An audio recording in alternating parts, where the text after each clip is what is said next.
장맛비가 억수같이 쏟아지던 밤이었습니다. 한양 북촌 판서댁의 대문이 거칠게 열리더니 한 여인이 맨발로 내던져졌지요. 손에는 달랑 보따리 하나뿐이었습니다. 여인의 이름은 정소연으로 25의 젊은 며느리였습니다. 칠거지약 무자가 가장 큰 죄라 하였거늘 내가 어찌 우리 집안에 머무를 수 있겠느냐. 시어머니 민대부인의 목소리가 빗소리를 뚫고 날카롭게 울려 퍼졌습니다. 소연은 무릎을 꿇은 채 고개를 들지 못했지요. 턱 끝에서 빗물이 똑똑 떨어지고 젖은 머리카락이 창백한 볼에 달라붙었습니다. 7년 동안 매일 새벽 문안 인사를 드렸고 시부모의 약탕기를 놓지 않았으며 바느질과 길쌈에도 소홀함이 없었습니다. 그러나 아이가 없다는 단 하나의 이유가 그 모든 것을 무너뜨렸지요. 어머니, 제가 무엇을 잘못했습니까? 한 번만 기회를. 소연의 목소리가 갈라졌습니다. 무릎이 진을 속으로 파고들었고 두 손은 땅을 짚은 채 부들부들 떨렸지요. 그러나 그 애원은 닫히는 대문 소리에 묻혔습니다. 쿵 하는 둔탁한 소리와 함께 빗장 거는 소리가 뒤따랐습니다. 빗물이 그녀의 저고리를 적시고 치마 끝에서 흙탕물이 튀어 올랐습니다. 소연은 한참을 그 자리에 서 있었지요. 갈 곳이 없었습니다. 친정은 3년 전 역병으로 식구들이 모두 세상을 떠난 뒤 남의 손에 넘어갔고 의지할 친척도 없었습니다. 소연이 비틀거리며 골목을 빠져나왔을 때였습니다. 어둠 속에서 누군가가 달려왔지요. 낡은 삿갓을 쓴 사내였습니다. 얼굴에는 빗물이 흘러내리고 거친 무명옷은 흠뻑 젖어 있었습니다. 마님. 사내가 급히 무릎을 꿇었습니다. 소연은 흐릿한 눈으로 그를 바라보았지요. 빗물에 젖은 눈꺼풀이 무겁게 깜빡였습니다. 낯이 익었습니다. 친정에서 일하던 머슴이었지요. 너는 복만이가 아니냐? 예, 마님. 친정이 남의 손에 넘어간 뒤 이곳저곳 떠돌다가 한양으로 왔습니다. 오늘 저녁 우연히 판서 댁 앞을 지나다가 마님을 뵈었습니다. 복만이라 불린 사내는 30 남짓한 나이였습니다. 어릴 적 소연의 친정에 팔려와 온갖 굳은 일을 도맡아 했지요. 소연이 시집 가던 날 대문 밖에서 눈물을 훔치던 것이 마지막이었는데 10년 만의 재회가 이런 모습일 줄 몰랐습니다. 마님, 일단 비를 피하셔야 합니다. 제가 모시겠습니다. 복만이의 눈에 다급함이 서렸습니다.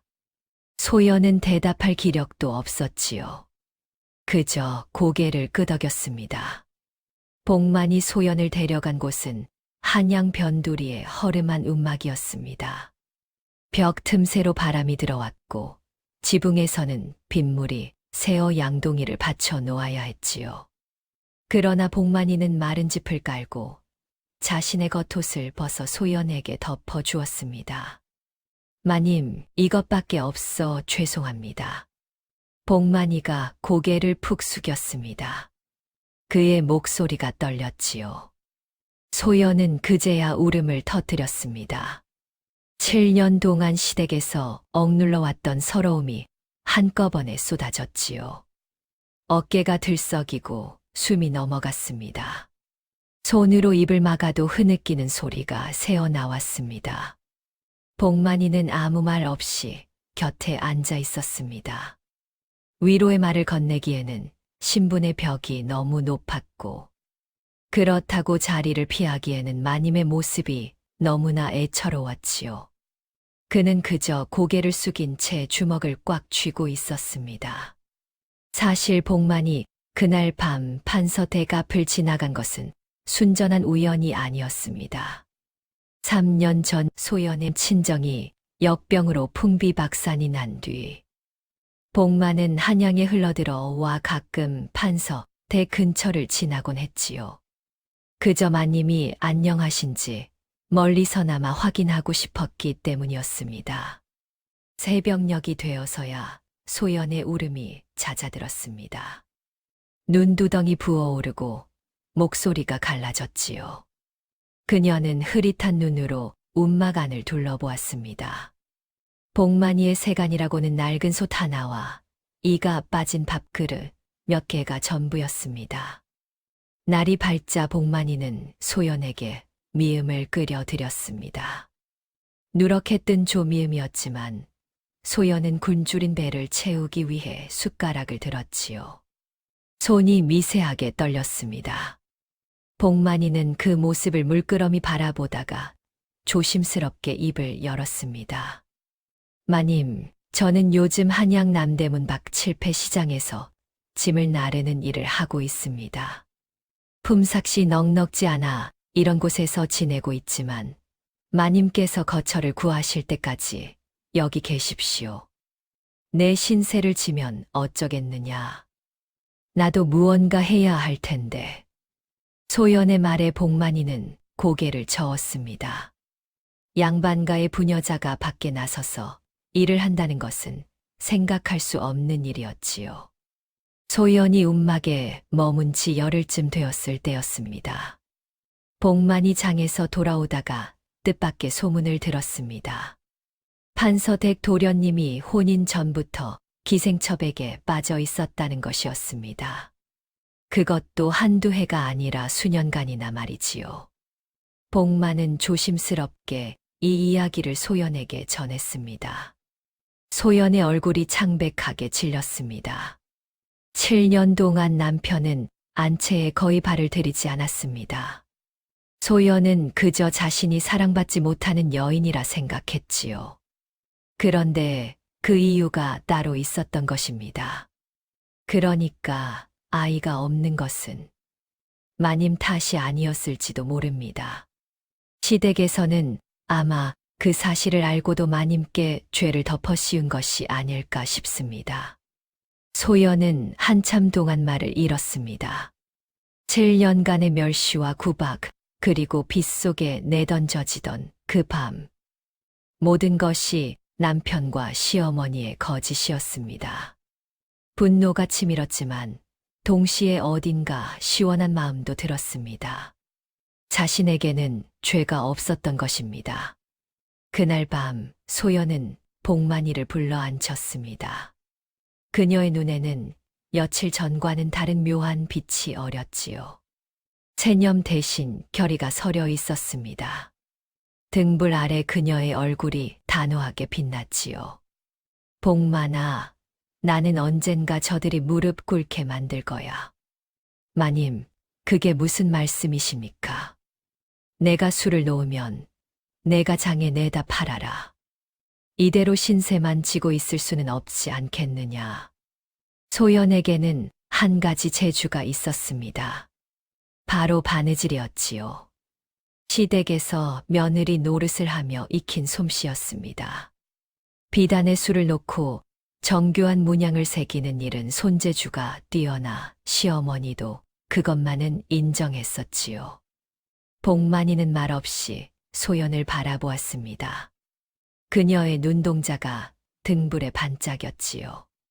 그 순간 복만이는 결심했습니다. 마님을 위해 무엇이든 하겠노라고 말이지요. 소연은 자신이 가져온 보따리를 풀었습니다.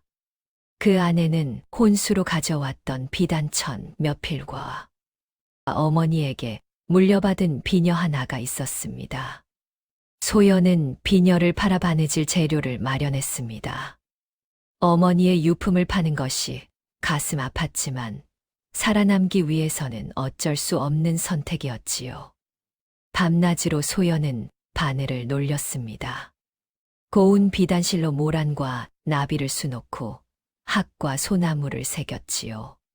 손끝에서 피어나는 문양은 하나하나가 살아 숨쉬는 듯 했습니다. 복만아, 이것을 장에 가져가 보거라. 복만은 소연이 수놓은 주머니와 손수건을 들고 칠패 시장으로 향했습니다. 처음에는 아무도 거들떠보지 않았습니다. 그러나 한 양반댁 마님이 지나가다 복만이 펼쳐놓은 물건을 보고 발걸음을 멈추었지요. 이 수가 보통이 아니구나. 누가 수를 놓은 것이냐? 그날 소연의 물건은 모두 팔렸습니다. 그러나 현실은 녹록지 않았습니다. 소연의 물건이 팔리기 시작하자 시장의 다른 상인들이 시기하기 시작했습니다. 머슴 주제의 양반댁에서 났을 법한 고급 물건을 들고 나와 장사를 한다니. 필시 어디서 훔쳐온 것이 틀림없다고 수군거렸지요. 그날 저녁 복만이 풀이 죽은 얼굴로 돌아왔습니다. 물건은 하나도 팔지 못했지요. 마님, 죄송합니다. 객주들이 저를 도둑으로 몰아세우며 물건을 펼치지도 못하게 했습니다. 소연의 눈이 가늘어졌습니다. 잠시 생각에 잠기더니 내일은 자신이 직접 가겠다고 했지요. 내가 수놓은 것을 내가 팔겠다는데 누가 뭐라 하겠느냐. 다음 날 아침 소연은 복만과 함께 칠패 시장으로 향했습니다. 그러나 소연의 차림새는 초라하기 그지없었지요. 빗속에 쫓겨난 뒤로 변변한 옷 한 벌 없었기에 낡은 치마 저고리를 입고 있었습니다. 객주는 그 모습을 보고 비웃음을 흘렸습니다. 거짓골을 한 여인이 무슨 수를 놓겠다는 것이냐는 눈빛이었지요. 주변의 상인들도 킬킬거리며 구경을 하기 시작했습니다. 이 물건은 내가 직접 수놓은 것이요. 의심이 가거든 지금 당장 이 자리에서 수를 놓아 보이리다. 소연은 아랑곳하지 않고 그 자리에 앉았습니다. 품에서 바늘과 비단실을 꺼내더니 손수건 위에 수를 놓기 시작했지요. 가는 손가락이 나비처럼 날아다녔고 순식간에 붉은 모란 한 송이가 피어났습니다. 구경꾼들 사이에서 탄성이 터져 나왔습니다. 객주의 얼굴이 굳어졌지요. 어떻소? 이래도 훔친 물건이라 하겠소? 소연이 차갑게 물었습니다. 객주는 헛기침만 몇 번 하더니 슬그머니 물러났지요. 복만은 그제야 안도의 한숨을 내쉬었습니다. 그리고 흙바닥에 앉아있는 소연에게 다가가 조심스럽게 손을 내밀었지요. 마님, 일어나십시오. 소연이 복만의 손을 잡고 일어났습니다. 얼른 손을 놓고 한 발짝 물러서는 복만의 귀가 살짝 붉어져 있었습니다. 마님 덕분에 살았습니다. 그날 이후로 소연의 물건은 날개 돋친 듯 팔려 나갔습니다. 그녀가 직접 시장에 나타나 수를 놓는 모습을 본 사람들이 입소문을 퍼뜨렸기 때문이었지요. 양반댁 마님들이 앞다투어 소연의 물건을 찾았습니다. 장사가 궤도에 오르려던 참이었습니다. 어느 날 밤 복만이 피투성이가 되어 돌아왔지요. 얼굴 한쪽이 퉁퉁 부어올랐고 입술이 터져 피가 흘러내렸습니다. 걸음을 제대로 걷지 못하고 비틀거리는 것이 갈비뼈라도 다친 듯 했습니다. 복만아, 이게 대체 무슨 일이냐? 소연이 황급히 달려가 복만을 부축했습니다.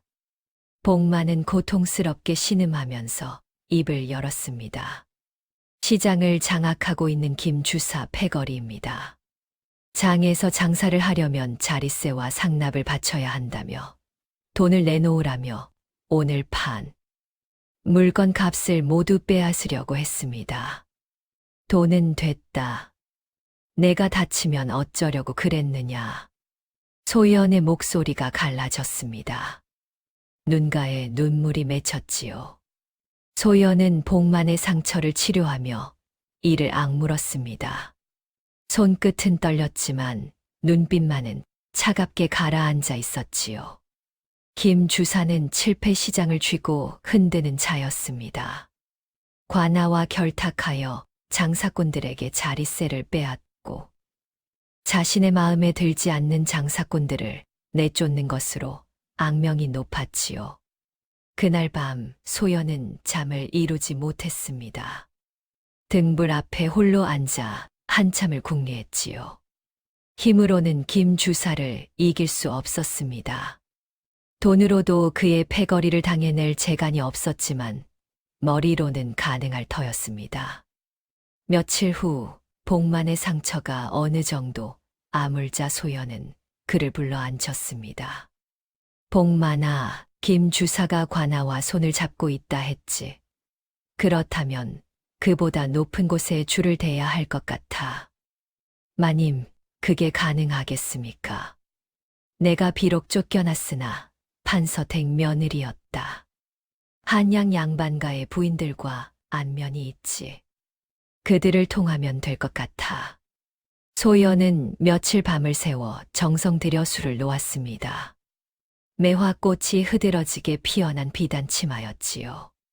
비단실 한 올 한 올에 혼을 담았습니다. 며칠 밤을 새우느라 눈이 충혈되었지만 멈추지 않았지요. 완성된 치마는 보기만 해도 탄성이 절로 나올 만큼 아름다웠습니다. 소연은 그것을 들고 의금부 소속 무관의 부인을 찾아갔습니다.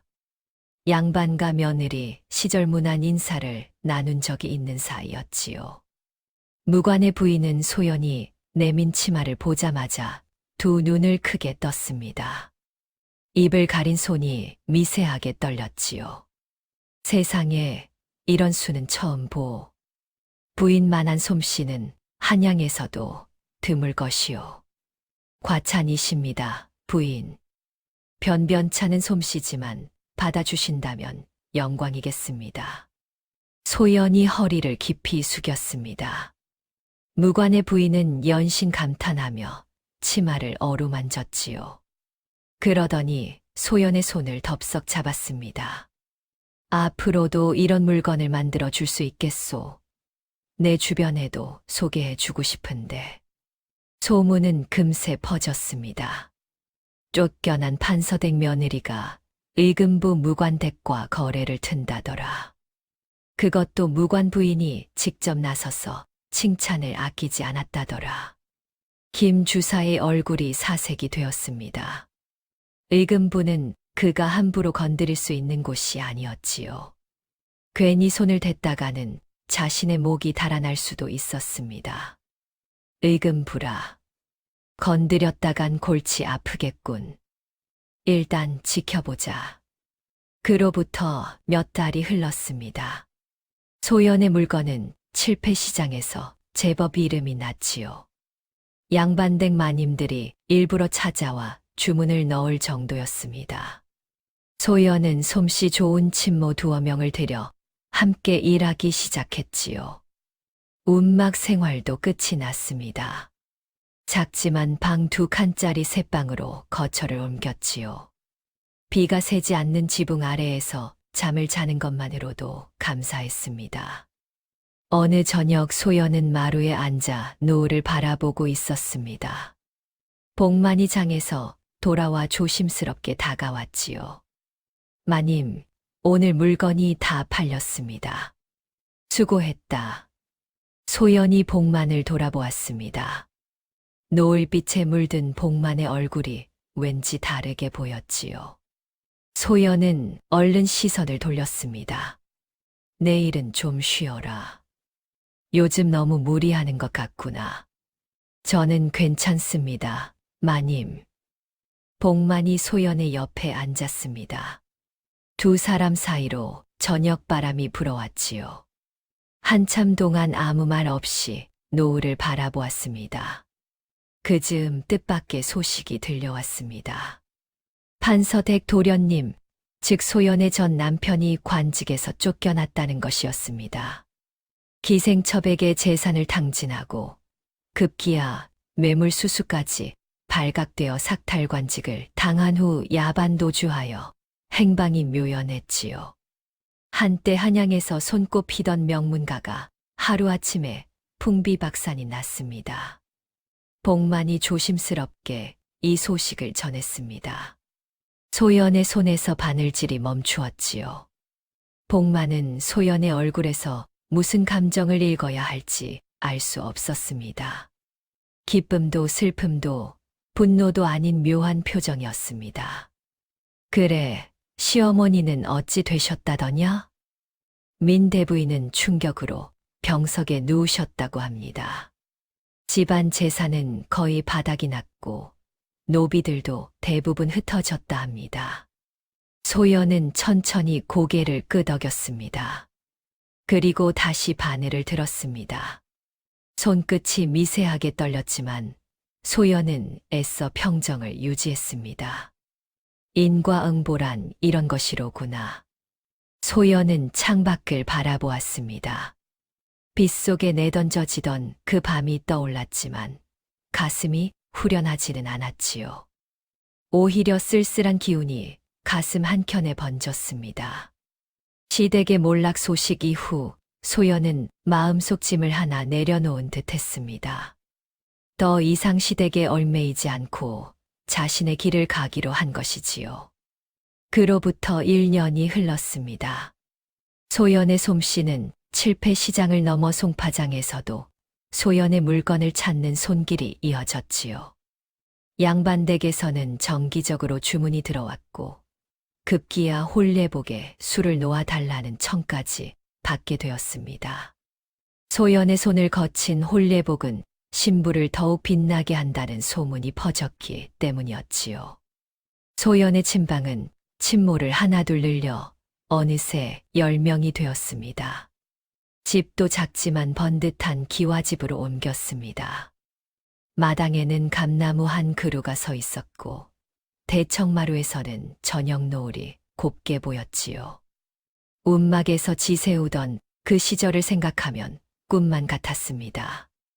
어느덧 복만도 당당히 자신의 몫을 하고 있었습니다. 시장의 객주들과 흥정을 하고 물건값을 매기고 거래처를 관리하는 일을 하게 되었지요. 처음 시장에 나갔을 때 도둑으로 몰리던 그 머슴이 맞나 싶을 정도였습니다. 이제는 장사꾼들 사이에서 정친몬의 복만이라 하면 모르는 이가 없었지요. 그러던 어느 날 뜻밖의 손님이 찾아왔습니다. 초라한 행색의 노파가 대문 앞에 서 있었지요. 소연은 그 얼굴을 알아보았습니다. 시댁에서 시어머니 곁을 지키던 종이었지요. 소연이 쫓겨나던 그 밤 차가운 눈으로 지켜보기만 하던 사람이었습니다. 정친모님, 저희 민대부인께서 위중하십니다. 돌아가시기 전에 친모님을 꼭 뵙고 싶다 하셨습니다. 소연의 손이 멈추었습니다. 얼굴에서 표정이 사라졌지요. 한참 동안 아무 말 없이 앉아 있다가 천천히 자리에서 일어났습니다. 알겠네. 복만이 걱정스러운 눈으로 소연을 바라보았지요. 제가 함께 가겠습니다. 소연이 고개를 저었습니다. 그녀의 눈가에는 알 수 없는 빛이 어려 있었지요. 아니다. 이것은 나 혼자 가야 할 일이다. 판서댁은 옛 모습을 찾아볼 수 없었습니다.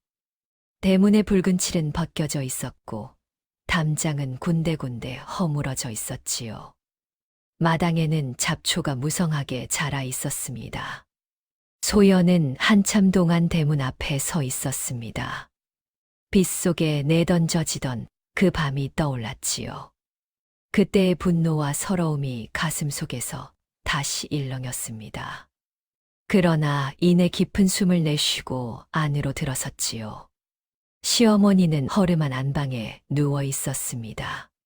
한때 날카롭던 눈빛은 흐려졌고 앙상하게 마른 손이 이불 위에 놓여 있었지요. 소연의 발소리를 듣자 대부인이 고개를 돌렸습니다. 소연은 대부인의 곁에 무릎을 꿇고 앉았습니다. 가슴 속에서 온갖 감정이 뒤엉켜 올라왔지요. 빗속에 내던져지던 그 밤의 분노, 7년간 받았던 멸시의 서러움, 그리고 지금 눈앞에 누워있는 늙고 병든 여인에 대한 연민까지. 내가 너를 그리 내쫓았는데 이렇게 와주다니. 대부인의 목소리가 갈라졌습니다. 마른 손으로 소연의 손을 더듬어 잡았지요. 내가 잘못했다. 아들놈의 허물을 내게 뒤집어 씌우고 빗속에 내쫓고 이 늙은이가 그때 눈이 멀었었구나. 대부인의 눈에서 눈물이 줄줄 흘러내렸습니다. 소연도 눈시울이 뜨거워졌지요. 용서해 다오. 이 죄인을 용서해 다오. 소연은 조용히 대부인의 손을 잡았습니다. 차갑고 뼈만 남은 손이었지요. 지난 일은 잊었습니다. 편히 가셔요. 그것이 두 사람의 마지막 대화였습니다. 민 대부인은 그날 밤 눈을 감았지요. 소연은 자비를 들여 장례를 치러 주었습니다. 어찌 되었든 한때 자신을 며느리로 맞아 주었던 사람이었기 때문이었지요.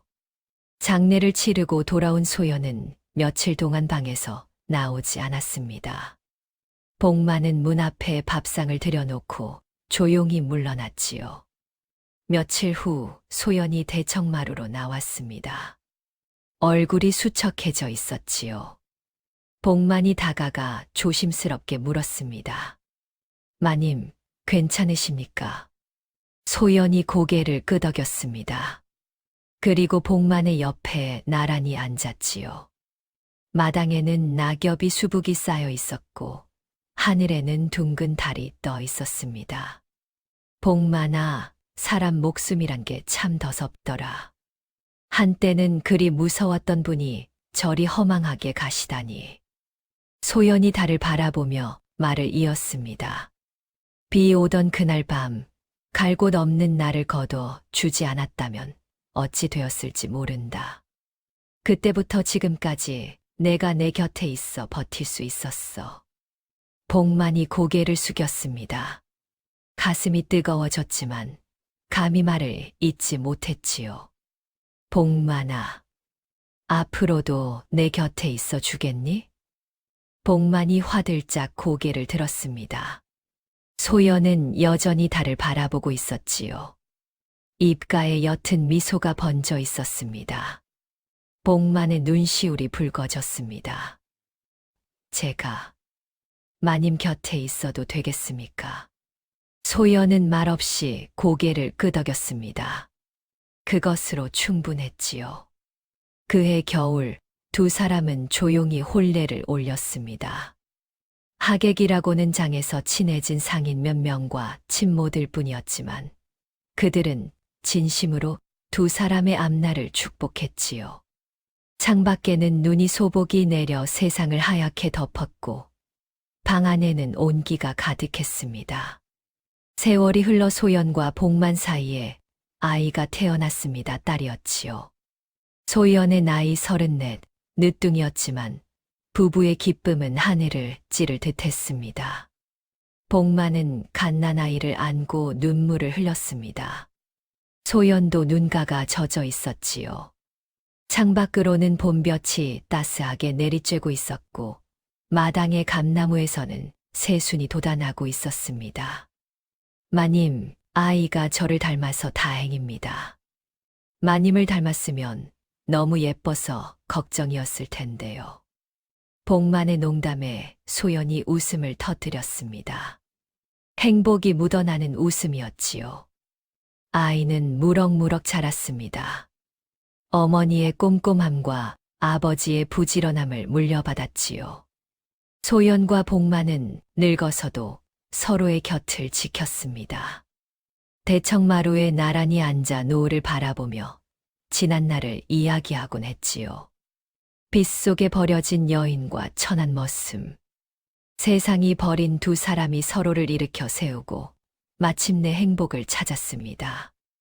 대단한 부자가 된 것은 아니었지만 굶지 않고 따뜻하게 지낼 수 있는 넉넉한 살림이었지요.